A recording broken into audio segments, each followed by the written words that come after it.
Салем, достар. В русском мы говорим просто «родила». Корова родила, овца родила, курица тоже вроде родила. Но казахский язык думает иначе. Он уточняет «чумурткалайды», «чумуртка», «яйцо лайда». Делает что-то, производит, получается. «Чумурткалайды» делает яйца, несет яйца. Тауық чумурткалайды, курица несет яйца. Это не просто родила, это способ появления.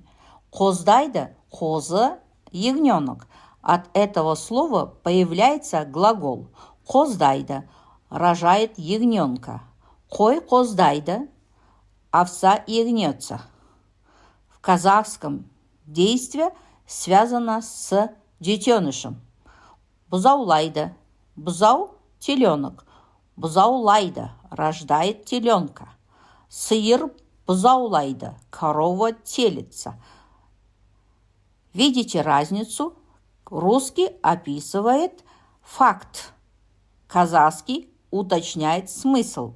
Не просто родила, а каким способом и кого именно.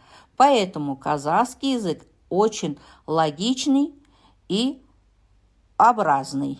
Напишите в комментариях, хотите еще такие слова, где один русский глагол – это 3 казахских.